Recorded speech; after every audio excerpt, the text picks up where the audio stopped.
తండ్రి వందన, యేసువా వందన, ఆత్మదేవా వందన. హల్లెలూయా, హల్లెలూయా, హల్లెలూయా. కృష్ణాయను ప్రియ సహోదరి సహోదరులారా, మన దేవాలయ ప్రతిష్ట, రక్షకుని మాత దేవాలయ ప్రతిష్టను మనం రేపటి దినాన కొనియాడబోతున్నాం. ఈ రక్షకుని మాత మనందరికీ రక్షణను తీసుకొచ్చినటువంటి మాత పరిశుద్ధ మరియ తల్లి. ఈరోజు నేను ఒకే ఒక విషయాన్ని మీ అందరి దృష్టికి తీసుకురావడానికి, తెలియపరచడానికి ప్రయత్నిస్తాను. మరియ తల్లి అనగానే ఈ సహోదరుగా చాలా మందికి చాలా సందేహాలు ఉన్నాయి. చాలా మంది మరియ తల్లి గురించి చాలా మాటలు మాట్లాడతారు, మరియ తల్లిని విమర్శిస్తారు, మరియ తల్లి యొక్క ఔన్నత్యాన్ని గురించి ప్రశ్నిస్తారు. మరి ముఖ్యంగా ఆర్సిఎం కథోలికులు మరియ తల్లిని ఏం చేస్తున్నామంటే పూజిస్తున్నామని చెప్పి మనల్ని నిందిస్తూ ఉంటారు మన తోటి సహోదరి సహోదరులు. వాస్తవానికి ఈ సహోదరుల మన విశ్వాసం మనందరికీ తెలుసు, కానీ మిగిలిన తెలియనటువంటి ప్రశ్నలు కూడా తెలియాలి. కాబట్టి ఈ విషయాన్ని నేను మనందరం వారి దృష్టికి తీసుకెళ్ళడానికి ప్రయత్నం చేద్దాం. మరియ తల్లిని మనందరము కూడా పూజించటము లేదు. కథోలిక తిరుసభలో మరియ తల్లిని మనము పూజించట్లేదు. రక్షకుని యొక్క మాతగా, రక్షకుని యొక్క తల్లిగా ఆమె పోషించినటువంటి పాత్రను మనం ఏం చేస్తా ఉన్నాం? గౌరవిస్తా ఉన్నాం. అయితే మీ సహోదరి ఎక్కడి నుండి వస్తున్నాం ఈ గౌరవం? బైబిల్ పరంగా ఒక్కసారి ఈరోజు చదువుకున్నటువంటి సువార్తలో ఒక మంచి మాటలు మీ సహోదరుల దయచేసి చదువుకున్న లూకా సువార్త 1వ అధ్యాయము 28వ వచనము.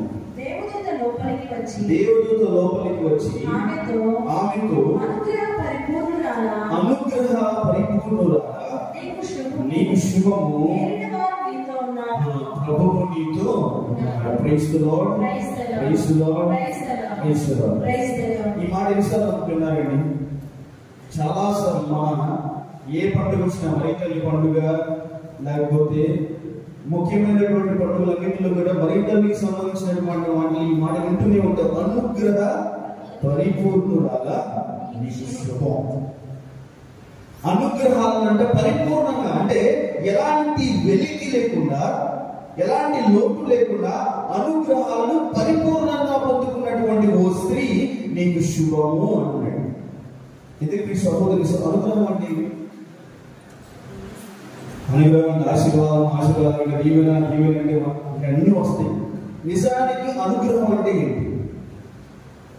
ఆశీర్వాదము, దీవెన అర్థం చెప్పండి మాటగా. అనుగ్రహము అంటే ఎలాంటి సమస్యలు ఉండకూడదు, ఎలాంటి ఇబ్బందులు ఉండకూడదు, ఎలాంటి కష్టాలు ఉండకూడదు. అనుగ్రహాలు అంటే మన దృష్టిలో అదే. మీ సహోదరులు ఈరోజు మన కుటుంబాల్లో మనం ఏమన్నా తెలుసా? నేను ఎంత కష్టపడి పని చేస్తున్నానండి, వచ్చినట్టే పోతామని దేవుడు అనుగ్రహాలు నా కుటుంబం మీద లేవు. అంటే మన మాటలలో మనం అనుగ్రహాన్ని ఏ విధంగా వర్ణిస్తున్నామో తెలుసా? ఎలాంటి సమస్యలు లేకపోవడం అనుగ్రహం అనుకుంటున్నా, ఎలాంటి కష్టాలు లేకపోవడం అనుగ్రహం అనుకుంటున్నా, ఎలాంటి ఇబ్బందులు లేకపోవడం అనుగ్రహం అనుకుంటున్నా. మరియ తల్లి ఎలా అనుగ్రహ పరిపూర్ణంగా ఉంటుందండి? మొట్టమొదటి మాకు ఆలోచన చేయడానికి ప్రయత్నించండి. ఒక 18 నుంచి 22 సంవత్సరాల వయసు ఉన్నటువంటి ఒక స్త్రీ దగ్గరికి వచ్చి దేవుడు అంటా ఉంది, అమ్మ నువ్వు ఒక కుమారుడికి జన్మనివ్వాలి, అంటే వివాహం చేసుకోకుండానే నువ్వు ఒక కుమారుడికి జన్మనివ్వాలి అని చెప్పినప్పుడు ఆ తల్లి ఆలోచనలో పడింది. సహోదరుగా ఇప్పుడు నేను ఒక ప్రశ్న అడుగుతాను, జాగ్రత్తగా సమాధానం చెప్పండి. ఒక స్త్రీ వివాహం చేసుకోకుండా ఒక కుమారుడికి జన్మనివ్వడం అనుగ్రహమా? అనుగ్రహమా? ఎలా చూస్తున్నాం? అనుగ్రహ పరిపూర్ణురాలని ఎలా చూస్తున్నాము? ఇప్పుడు మన కుటుంబాలలో కూడా తల్లులు, చెల్లెళ్ళు అందరూ ఉన్నారు. మన కుటుంబాలలో వివాహం చేసుకోకుండా ఒక స్త్రీ గర్భము ధరిస్తే ఆ స్త్రీని మన కుటుంబము కానీ మన సమాజము కానీ ఒప్పుకుంటుందా మీ సహోదరి సహోదరు? ఒప్పుకోదు కదా. మరి ఎలా పిలుస్తాం ఈ స్త్రీని అనుగ్రహ పరిపూర్ణురాలు అని? ఆమె సమాజం గురించి తన కుటుంబం గురించి ఆ రోజు ఆలోచన చేయలేదు మీ సహోదరి సహోదరులు. లోక రక్షణ కోసమే ఆలోచన చేసింది. ఆమె ఎంతమంది ఏం మాట్లాడుకున్నా పర్లేదు, నన్ను తిట్టుకున్నా పర్లేదు, నా మీద నిందలు వేసుకున్నా పర్లేదు, నన్ను ఎలాంటి మాట్లాడినా పర్లేదు, కానీ నేను దేవుని కోసము ఏదైనా చేయడానికి సిద్ధంగా ఉన్నాను అని అంత నింపుకుంది. రెండో విషయం మీ సహోదరి సహోదరులు, మరి తల్లి నిండు గర్భిణిగా 9 మాసాల గర్భిణిగా ఉన్న సమయంలో జనాభా లెక్కలు రాయించుకోవడానికి నజరేతు పట్టణానికి వెళ్ళారు. ఎంత దూరం అండి? ఈ రోజున మన కుటుంబాల్లో 9 మాసాలు నిండినటువంటి ఒక స్త్రీని ప్రయాణం చేయిస్తావా? నేను బాగా సహోదరి సహోదరులు ఔరంగాబాద్ నుంచి పూణేకి ట్రైన్లో ట్రావెల్ చేస్తా ఉన్నప్పుడు ఒక నిండు గర్భిణి మీ సహోదరి సహోదరులు వాళ్ళకి ఆఖరి నిమిషంలో టికెట్ కన్ఫర్మ్ అయిందంటే నాది కింద భక్తు తనది పై భక్తు. అయితే నిండు గర్భిణి ఎవరు ఆ బైక్ ఎక్కలేదు కాబట్టి తన భర్త వచ్చి అడిగాడు, ఏమండి మేము కింద భక్తు తీసుకుంటాం, తప్పకుండా ఇబ్బంది లేదు, నేను పై వెళ్ళిపోతానని చెప్పాడు. మీ సహోదరి సహోదరులు రాత్రి 9:30-10 గంటలకు మేము ట్రైన్ ఎక్కితే మార్నింగ్ 6:30 పూణేకి ట్రైన్ చేరుకుంది. 6:30 దాకా కూడా భర్త ఏం చేశాడు తెలుసా? తన భార్య పక్కనే కూర్చొని తన చేయి పట్టుకొని రాత్రంతా, అంటే నిద్రపోయాడో లేదో నాకు తెలియదు, కానీ ఆ మనిషికి ఆ సమయంలో ఏం అవసరం అవుతుందో అని భయంతో, ఎందుకంటే నిండు గర్భిణి, ఎలాంటి వసతులు లేకుండా వాళ్ళు ప్రయాణం చేస్తా ఉన్నారు. ఆ దూర ప్రయాణంలో ఏదైనా జరిగితేమో అనే భయంతో రాత్రంతా మీ సహోదరి సహోదరుల తన భార్యను అంటు పెట్టుకుని కూర్చొని ఉన్నాడు. నేను వెలుగుపోతున్న చూస్తా ఉన్నాను, ఆ మనిషి అక్కడే కూర్చొని తన చేయి పట్టుకొని అలానే కూర్చుంటున్నాడు. కానీ మరింత విషయంలో మీ సహోదరి 9 మాసాలు నిండినటువంటి ఆ స్త్రీ ప్రయాణం చేసి నజరేతుకు వెళ్ళాలి. ఇది అనుగుణమా మీ సహోదరి సహోదరులు? ఎట్లా పిలుస్తున్నామా ఆ తల్లిని అనుగ్రహం వెళ్ళాలి? మనం మంచం కూడా దిగనీయమే మన ఇంట్లో ఆడపిల్లని. మరి ఆమె నిండు గర్భిణిగా కాలినడకన ప్రయాణం చేసుకుంటూ నజరేతు పట్టణానికి వెళ్తా ఉన్నాం. ఈ సహోదరి సహోదరు ఎలా పిలుస్తున్నామో మనం అనుగ్రహ పరిపూర్ణురాలు. Praise the lord. తండ్రి వందనం, యేసువా వందనం, ఆత్మదేవా వందనం. మూడో విషయం, ఆమె గర్భం ధరించిన తర్వాత, జన్మనిచ్చిన తర్వాత దూత వచ్చి చెప్తా ఉంది, ఏమని? బాలుడికి ప్రాణహాని ఉంది, మీరు ఐగుప్తు పట్టణానికి పారిపోండి అని చెప్పి. మళ్ళా అప్పుడే జన్మనిచ్చినటువంటి ఆ స్త్రీ పొత్తిగుండలో పెట్టి ఉన్నటువంటి తన కుమారుని తీసుకుని ఐగుప్తు ప్రయాణం చేయాలి. అది కూడా ఏసీ కార్లో వెళ్ళిందా? మీ సహోదరు డీలక్స్ బస్సులో వెళ్ళిందా? లేదు కదా. ఎట్లయిందో నడుచుకుంటా పోయింది. ఆ కుమారుని తీసుకొని దీన్ని ఎలా పిలుస్తాం? మీ సహోదరు అనుగ్రహము అని ఎలా పిలుస్తున్నాం? ఇక నాలుగో విషయం, మీ సహోదరి సహోదరు యేసు ప్రభు పెరిగి పెద్దవాడైన తర్వాత ఆయన దేవాలయంలో సమర్పించడానికి తీసుకువచ్చినప్పుడు ఆయన దేవాలయంలో తప్పిపోవడం అనేది జరిగిన వాళ్ళందరూ ఎదురు చూస్తారు, ఎక్కడున్నారు యేసు ప్రభు, ఎందుకు వెతుకుతా ఉన్నారు. కాబట్టి మరింత యేసు ప్రభుతో మొట్టమొదటి మాట్లాడినటువంటి మాట, నేను నీ తండ్రి నీ గురించి వెతుకుతున్నానని నీకు తెలియదా? ఎక్కడికి వెళ్ళిపోయావు అంటే దానికి యేసు ప్రభు ఏమన్నాడు? నేను నా తండ్రి పనిలో ఉన్నానని నీకు తెలియదు, నా కోసం ఎలా ఎత్తికారు. ఉదాహరణకి సహోదరి సహోదరు 12 ఏళ్ళ అబ్బాయి, ఇప్పుడు మా కుటుంబంలో 12 ఏళ్ళ అబ్బాయి ఇదే మాట ఒక తిరుమలలో తప్పిపోయి తల్లితో చెప్పి తల్లి ఏం చేస్తుంది చెప్పండి?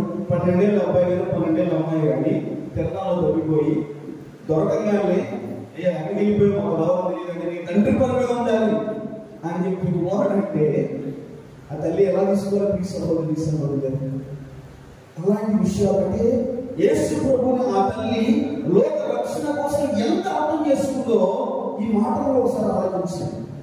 ఇక 5వ విషయం, మీ సహోదరి సహోదరులుగా పెరిగినటువంటి తన కుమారుడిని యేసు ప్రభువుని ఏమన్నారు? ఆ లోకంలో ఉన్నటువంటి ప్రజలందరూ కూడా, మిగతా ప్రజలందరూ ఏమన్నారు? ఈయన దయ్యాల సహాయంతో భూతాల సహాయంతో ఈయన అద్భుతాలు చేస్తా ఉన్నాడని ఆయనను నిందించారు, ఆయన నిందలు వేశారు. మన కుటుంబాల్లో ఈ సహోదరి సహోదరులు, నీ కొడుకును నీ కూతురును ఒక్క మాట అంటే ఒప్పుకుంటాడు, ఒప్పుకోరు కదా. ఆ చెడ్డోడే కానీ ఆ పిల్ల నీ మాటే వినకపోని, కానీ పొరుగువారు మాత్రం నీ కూతుర్ని నీ కుమారుని ఒక్క మాట కూడా అనకూడదు. అంటే నువ్వు ఊరుకుంటావు. నేను సాగరాలు చెప్పారు కదా, మేము చిన్నప్పుడు స్కూల్లో చదివినప్పుడైతే ఈ సహోదరి సహోదరులు టీచర్లకు అభ్యర్థులు మా ఊరిని మీరు ఏం చేస్తారో మాకు అనవసరం అండి, మీరు బాగా చదవాలా, మంచి ప్రవర్తన కావాలి. ఈ రోజు ఒక బిడ్డ మీద స్కూల్లో చేయిస్తే మీడియా వచ్చేస్తుంది. సహోదరి సహోదరు మీడియా వచ్చేసేసి చిన్నవాడి మీద లేకపోతే చిన్న అమ్మాయి మీద ఇది అని పెద్ద పెద్ద న్యూస్ హెడ్లైన్స్. అరే కొట్టింది అబ్బాయి బాగుపడాలనే కదా, దండన చేసింది అబ్బాయి బాగుపడాలి అమ్మాయి బాగుపడాలనే కదా. ఈ రోజున ఒక పిల్లవాడిని చేసి చూడండి ఎన్ని హక్కులు వస్తున్నాయి అంటారు. అందుకని మీ సహోదరి ఈ రోజు పిల్లలకి ఏమి నేర్పించలేకపోతాము. ఏదైనా చెప్పాలంటే భయం, ఏదైనా అడగాలంటే భయం, ఏదైనా నువ్వు చేస్తున్న తప్పు ఇది సరైనటువంటి మార్గం అని చూపించాలంటే భయం. అవునా కదా మీ సహోదరి ఈ రోజు తల్లిదండ్రులుగా మీ బిడ్డలు ఎలా పిలుస్తా ఉన్నారు అని మరీ పరీక్ష చూడండి. తన ఎదిగినటువంటి కుమారుణ్ణి అందరూ పట్టుకొని ఇతను బెల్జిబూల్ సహాయంతో ఈయన అద్భుతాలు చేస్తా ఉన్నాడని చెప్పి ఆయన నిందిస్తా ఉంటే ఆ తల్లి నిశ్శబ్దంగా ఉంది, కానీ తిరిగి ఒక్క మాట కూడా మాట్లాడలేదు. ఈరోజు నీ కుమారుడు నీ కొడుకులు ఒక మాట చూడండి, ఊరుకుంటారా? పొద్దున మొదలైంది గొడవ, సాయంత్రం దాకా ఎత్తుకుంటానే ఉంటారు. మా అబ్బాయి ఉండవా, మీ అబ్బాయి గురించి నాకు తెలియదని మొదలైపోయింది, మీ అమ్మాయి గురించి నాకు తెలియదా కానీ మొదలైపోయింది. కానీ ఇక్కడ తన కుమారుడిని నిందిస్తా ఉన్నా కూడా, హృదయం భారంగా ఉన్నా కూడా తల్లి నిశ్శబ్దంగానే ఉన్న ఈ సహోదరు. మరి దీనిని మనం అనుగ్రహానికి వెళ్తామా? ఏంటంటే అనుగ్రహం ఆ తల్లి జీవితంలో తన కుమారుణ్ణి తన ముందే కొరడాలతో కొడతా ఉంటే, ముఖం మీద ఉమ్మి వేస్తా ఉంటే, నెత్తి మీద ముళ్ళ కిరీటం పెట్టి ఆయన్ను ఊరేగిస్తా ఉంటే ఆ తల్లి అక్కడ నుంచుని నిశ్శబ్దంగా చూసింది. ఎంత బాధను ఆ తల్లి అనుభవించిందో మనందరికీ తెలిసింది. సహోదరు మరి దీన్ని పిలుద్దామా అనుగ్రహము? ఎలా పిలుస్తున్నాం ఈ సహోదరు? అనుగ్రహ పరిపూర్ణురాలు. ఆమె జీవితంలో అడుగడుగున కష్టాలు, అడుగడుగున సమస్యలే, అడుగడుగున బాధలే, అడుగడుగున అవమానాలు. ఎందుకు పిలుస్తున్నాం? లోకంతో కలిసి గాబ్రియలు పిలిచినటువంటి విధంగా అనుగ్రహ పరిపూర్ణురాలని ఎందుకు పిలుస్తున్నాం? నేను అందుకని మొట్టమొదటి నేను స్టార్ట్ చేసినటువంటి క్వశ్చన్ ఏంటి? అనుగ్రహం అంటే ఏంటి? సమస్యలు లేకపోవడం కాదు, ఇబ్బందులు లేకపోవడం కాదు. అనుగ్రహం అంటే ఏది జరిగినా కూడా, ఎలాంటి సమస్య వచ్చినా కూడా, ఎలాంటి కష్టం వచ్చినా కూడా దేవుడు నిన్ను నమ్ముకున్నటువంటి దేవుడి మీద నువ్వు ఆధారపడతావు చూసావా, అప్పుడు నువ్వు పొందుకునేదే అనుగ్రహం. మీ సహోదరు అంటే కష్టాలు రాగానే దేవుడు నన్ను దీవించడం మానేశాడు, బాగున్నప్పుడేమో దేవుడిని బాగా ఆశీర్వదిస్తున్నాడు. ఇవన్నీ తప్పుగా మనము మన అనుగ్రహాన్ని తీసుకుంటాము. నా మీ సహోదరు తర్వాత మాట్లాడుకుంటున్నాము.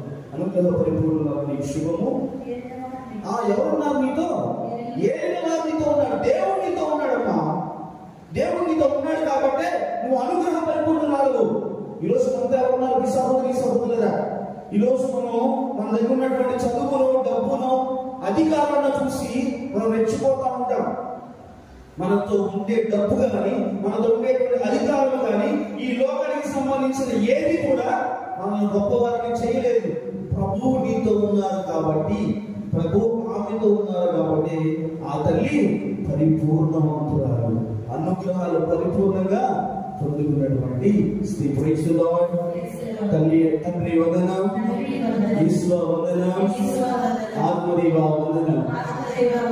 సహోదరు నేను మొదలుపెట్టినటువంటి ప్రశ్నతోనే ఇంకొక సమాధానం ఇస్తారు. ఎలా పిలుస్తున్నామంటే ఆ అనుగ్రహం పరిపూర్ణంగా ఆ మాట చెప్పింది. సహోదరు చదువుకున్నాం 28వ వచనం. లోపలికి వచ్చి ఆమెతో అనుగ్రహ పరిపూర్ణురాలా నీకు శుభము, ఏడవారు నీతో ఉన్నారు అనేను.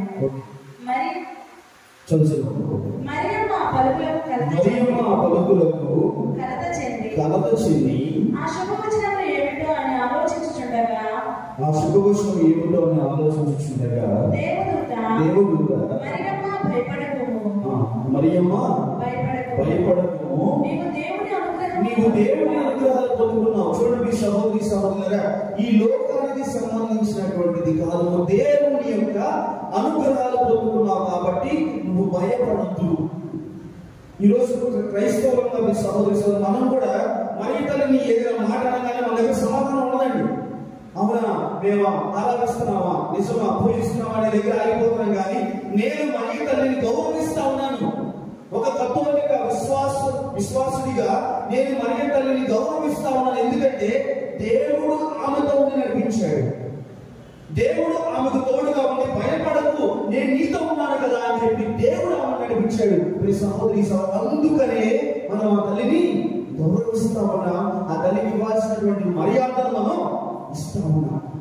ఎవరెవరో వచ్చి ఏ మాట మాట్లాడిన మనం కూడా నిజమేమో అని కొంతమంది మాకు కూడా ఫోన్ చేస్తారు, ఫాదర్ ఇలా అంటున్నారు ఫాదర్, అదే తల్లిని మనం పూజిస్తున్నామని కాదు. చెప్పండి, ఇదిగో దేవుడు ఆమెతో ఉన్నారు కాబట్టి ఆమె ఎలాంటి సమస్యలు వచ్చినా కూడా అతన్ని ఎదుర్కొంది. కాబట్టి రక్షణ ప్రణాళికలో తను పోషించాల్సినటువంటి పాత్రను నిక్కచ్చిగా పోషించింది. కాబట్టి ఆ తల్లిని మనము గౌరవిస్తా ఉన్నాము. రక్షకుని యొక్క మాటగా మనం కొనియాడుతా ఉన్నాం. ఈ సహోదరులు మరింత చెప్పినటువంటి మాట 38వ వచనంలో అన్నమాట. అక్కడ మరియమ్మ, ఇదిగో నేను ప్రభు దాసురాలను, నీ మాట చొప్పున నాకు జరుగుగా. నేను ఎవరికి దాసురాలు కాదు, నేను ప్రభువుకు మాత్రమే దాసురాలు. ఈ లోకానికి కాదు, ఈ లోకపు వ్యక్తులకు కాదు, నా కుటుంబానికి కాదు, లేకపోతే నాకు సంబంధించినటువంటి వ్యక్తులకు కాదు, లేకపోతే నా దగ్గర ఉన్నటువంటి వస్తువులు కాదు. నేను ఎవరికి దాసురాలను? ప్రభువుకు దాసురాలు. ఎంతమంది చెబుతాం ఈ సహోదరి మాట? నేను ప్రభు దాసురాలను. ఈ లోకానికి కాదు, ఈ లోకపు బంధాలకు కాదు, కుటుంబాలకు కాదు, నేను ప్రభు యొక్క దాసురాలను. కాబట్టి నీ చిత్తము నా జీవితంలో జరగలేదు. మా జీవితాలు జరగడానికి సమయం, మన జీవితాలకు ఖర్చు పెడతా ఉంటాం. సహోదరి నేను అనుకున్నది జరగాలి, నేను అనుకున్నదే నెరవేరాలి, నేను ప్లాన్ చేసుకున్నట్టుగానే నా జీవితం ముందుకెళ్ళాలని మనము దేవుని యొక్క చిత్తాన్ని ఎప్పుడో పక్కన పెడతా ఉంటాం. Praise the lord. తండ్రి వందనాలు, యేసు వందనాలు. మీ అందరికీ వచ్చిన కథ చెప్తాను సహోదరి. ఒక 5 సంవత్సరాలు ఉన్నటువంటి ఒక చిన్న అబ్బాయి తన తల్లి దగ్గరికి వచ్చాడు. వచ్చి అమ్మా ఐ లవ్ యూ అమ్మా అన్నాడు తల్లితో. అంటే అమ్మా నేను నిన్ను ప్రేమిస్తున్నా. వాడి వయసు అంతా 5 సంవత్సరాలు. తల్లికి సహోదరుల దగ్గర తీసుకొని హత్తుకొని నేను కూడా నిన్ను ప్రేమిస్తున్నాను అని చెప్పింది. ఎందుకంటే 5 సంవత్సరాల పిల్లడికి అమ్మాయికి తల్లి దగ్గరికి వెళ్ళి అమ్మా ఐ లవ్ యూ అంటే ఆ బిడ్డ ఎంత నిష్కల్మషమైనటువంటి ప్రేమగా ఉందో మనం అర్థం చేసుకోవాలి సహోదరులు. అయితే ఇది 5 సంవత్సరాల వయసులో చెప్పినటువంటి మాట. ఇక 15 సంవత్సరాల వయసులో వచ్చాడు సహోదరు వచ్చి అమ్మా ఐ లవ్ యూ అమ్మా. ఇప్పుడు అమ్మ అంటే ఖర్చులకి డబ్బులు కావాలన్నా, ఖర్చులకి డబ్బులు కావాలి. అరే ఈ మనోడు చెప్పిన మాట ఐ లవ్ యూ, ఇదే మాట 10 సంవత్సరాలు 5 ఏళ్ల వయసులో చెప్తే ఐ లవ్ యూ అమ్మా అనగానే దగ్గర తీసుకుని హత్తుకున్నటువంటి తల్లి 15 ఏళ్ల వయసు ఇదే మాట ఏమంటుంది? ఖర్చులకి డబ్బులు అందుకు కావాలి. అంటే ఇక్కడ తల్లికి ఏం కనబడింది? ప్రేమ కాదు, ఏం కనబడింది? అవసరం. నువ్వు ఈ సహోదరు మళ్ళీ 30 సంవత్సరాల తర్వాత 25 ఏళ్ల వయసులో వచ్చాడు ఈ సహోదరు. అమ్మా ఐ లవ్ యూ, నేను నేను ప్రేమిస్తున్నాను. అమ్మనంట పిల్లవాడు చెప్పున్నా తెచ్చి పెళ్లి చేస్తున్నాను. పిల్లవాడు చెప్పు తీసుకొచ్చి పెళ్లి చేస్తాను. అది కాదు, నేను నేను ప్రేమిస్తున్నాను నాన్న, నాకు అర్థమైంది. ఆ అమ్మాయి వాళ్ళు చెప్పు తీసుకొచ్చి పెళ్లి చేస్తాను. ఎందుకు? ఇక్కడ కూడా తల్లికి కనబడుతుంది ప్రేమ, ఏం కనబడుతుంది? అవసరమే కనబడుతుంది సహోదరులు. ఇక 40 ఏళ్ళ వయసులో వచ్చాడు తల్లి దగ్గరికి. అమ్మా నేను నిన్ను ప్రేమిస్తున్నాను. చెప్పాను కదా పెళ్లి చేసుకోవద్దని, నీ ముందే చెప్పాను కదా పెళ్లి చేసుకోవద్దని, చేసుకుని అనుభవించాను. అది కదా నేను ప్రేమిస్తున్నానంటే నాకు అర్థమైంది నా నీ ప్రేమ ఏంటో. ఇప్పుడు ఈ భార్య నీ మాట వినలేదేమో, లేకపోతే నువ్వు చెప్పిన దానికి వ్యతిరేకంగా చేస్తున్నావు, ఎవరికి చెప్పుకోలేదు నా మీద వచ్చావు నాకు తెలుస్తుంది, నా మీద నీకుంది ప్రేమ కాదు అన్న, నాది నీకు వల్ల అవసరమే. ఈ సమయం నీ పక్కన నేను తోడుగా ఉంచోవాలి. నాకు అర్థమైంది. ఈ సహోదరి ఈసారి 57-60 సంవత్సరాల వయసు దగ్గరికి వచ్చాడు. తల్లి దగ్గరికి వచ్చి చెప్పాడు, అమ్మ నేను నిన్ను ప్రేమిస్తున్నాను అమ్మ. అలా అమ్మంట ఇంటికి దగ్గర తీసుకురామన్నా ఆస్తంతగా పెట్టేస్తానంట. Praise the lord. తండ్రి వందనం, యేసువా వందనం, ఆత్మదేవ వందనం. అంటే 5 ఏళ్ళప్పుడు ఇదే మాట ఆ బిడ్డ తల్లి దగ్గరికి వెళ్ళి చెప్తే తల్లికి ఏం కనపడింది? ఆ మాటలో ప్రేమ కనపడింది. కానీ ఆ తర్వాత 60 ఏళ్ళ వయసు వచ్చినా కూడా ఆ మాటలో తల్లికి ఏం కనపడుతుంది? అవసరమే కనపడుతుంది. తీసుకుంటారా ఒప్పుకోకపోయినా ఈ లోకం యొక్క తీరు విధానం ఇలానే ఉన్నాయి. ఎవరు మనల్ని నిజంగా ప్రేమించమేమో ఎక్కడికి వెళ్ళి ఈ మాట ఖచ్చితంగా చెప్పొస్తాం. తీసుకుంటారా మనం బయటకు వెళ్తున్నాం అనుకోండి, ఏదైనా పెళ్లి కూడా షాపింగ్కి వెళ్తున్నాం, అవునా? పండుగ వస్తుంది, పండుగ షాపింగ్ చేసేదా చేసుకుంటారు, తప్పకుండా చేయలేదు. మనం ఏదైనా షాప్ పండుగ వస్తుంది, లేకపోతే ఏదైనా ఫంక్షన్ ఉంది వెళ్తున్నాం అనుకో, మొక్కలనే వెళ్దాం. ఎవరో కొన్ని తోడు తీసుకెళ్తాం, ఫోన్ చేస్తాం, ఇవి మరి షాపింగ్ వెళ్దాం అనుకున్నాము, మ్యాచింగ్ ఉండాలండి, ఇది రెడీ ఉండాలి. సరే కలిసి వెళ్తారు. షాపింగ్కి వెళ్ళినా, పెళ్లికి వెళ్ళినా, ఫంక్షన్కి వెళ్ళినా ఎవరో ఒకరిని ఎక్కబెట్టుకొని పోతాం. కానీ ఒకవేళ మనం గమనిస్తున్నాం తెలిసిన మనసు మీద ఆఖరి క్షణాలు అర్థమైపోతాం. ఇవి నా టైము దగ్గర పెట్టింది. అప్పుడు ఫోన్ చేసి అడగండి, మీరు చనిపోవాలనుకున్నాను నాతో రాని ఎవరు వస్తారా? నీ గడుపులో భార్య వస్తుందా? నీ గడుపులో భర్త వస్తాడా? నీ పిల్లలు వస్తారా? నీ బంధువులు వస్తారా? నా బెస్టీ అని చెప్పి సెల్ఫీలు పెడతా ఉన్నారు. నీ బెస్టీ వచ్చిందా? రాదు. తీసుకోగా ఇన్స్టాగ్రామ్ లో, వాట్సాప్ లో, ఫేస్బుక్ లో, సోషల్ ప్లాట్ఫామ్ ఇదంతా స్టేటస్ పెట్టి చూపిస్తా ఉంటే ఎవరైనా వస్తారా నీతో? ఇన్స్టాగ్రామ్ అకౌంట్ ఓపెన్ చేసి ఎంతమంది ఫ్రెండ్స్ ఉన్నారంటే 500 ఫ్రెండ్స్ ఉంటారు. 500 ఒక్కరున్నా నువ్వు మరణించినప్పుడు నీతో వస్తారా? When you die you are alone. నువ్వు మరణించినప్పుడు ఒంటరి దానివే, ఒంటరి వాడివే. ఇది జగం వెలిగిన సత్యం. దీన్ని ఒప్పుకోవడానికి మనకి వయసు మీద పడతా ఉండే కొద్దీ ఇది అర్థమవుతాం. సహోదరి మనం మరణించినప్పుడు ఒంటరి పడతాం. అంత ఎవరు రాదు.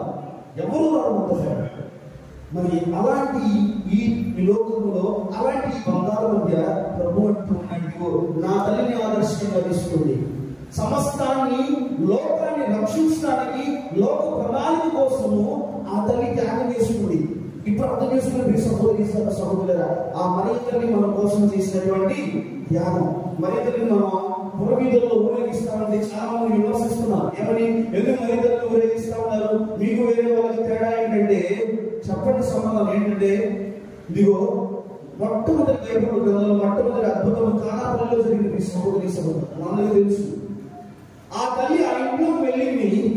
అక్కడ ద్రాక్షరసం లేదన్న సంగతి ఆ తల్లి చూసింది. ఎవరు వచ్చి ఆ తల్లిని అడిగి, అమ్మ నీ కుమారుడు గొప్పవాడు కదా, నీ కుమారుడు చెప్పమ్మా అని ఎవరు వచ్చి ఆ తల్లి చెప్పరా?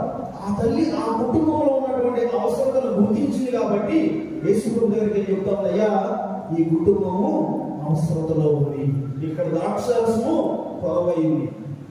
సరైనటువంటి సమయంలో ద్రాక్షరసం ఇవ్వకపోతే ఈ కుటుంబం పరువు పోతుందయ్యా అనేది ఆ తల్లి వెళ్ళి తన కుమారుడికి చెప్తాను.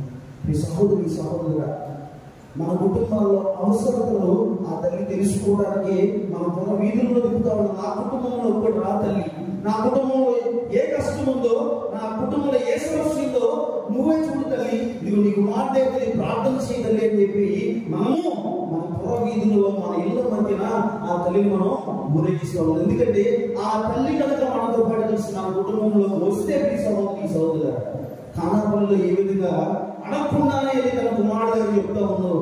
ఖచ్చితంగా ఈరోజు నువ్వు నేను మన కుటుంబంలో తీసుకువెళ్తే మన కుటుంబంలో ఉన్నటువంటి ప్రతి అవసరతను తన కుమారుడైనటువంటి క్రీస్తు దగ్గరకు ఆ తల్లి తీసుకుని వెళ్తుంది. సహోదరి ఇది నిజంగా ఎన్నో అద్భుతాలు మరియ తల్లి విషయంలో నేను గమనించాలి. ఎంతో మంది చెప్పారు ఈ సహోదరులు. అందుకనే మరియ తల్లితో మనము వ్యక్తిగతంగా ఆమెతో ఒక బంధాన్ని కనుక మనం ఏర్పరుచుకుంటే, జపమాల జపించడం, అమ్మ నా కోసం నా కుటుంబం కోసం ప్రార్థన చేయలేదని మా తల్లిని వేడుకుంటూ ఉన్నాము ఈ సహోదరుల ఖచ్చితంగా అతన్ని మన కోసము దేవుని దగ్గర ప్రార్థన చేస్తుంది.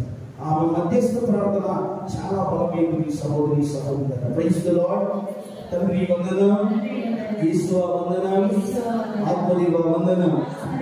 తండ్రి స్తోత్రం, యేసు స్తోత్రం, ఆత్మదేవ స్తోత్రం. సహోదరుల, మన విశ్వాసం అనేది ఎదుటి వాళ్ళేదో అన్నాడు, వాళ్ళేదో విమర్శించారనో, వీళ్ళేదో మనల్ని తప్పుపట్టారనో మన విశ్వాసం అనేది ఉండకూడదు సహోదరి.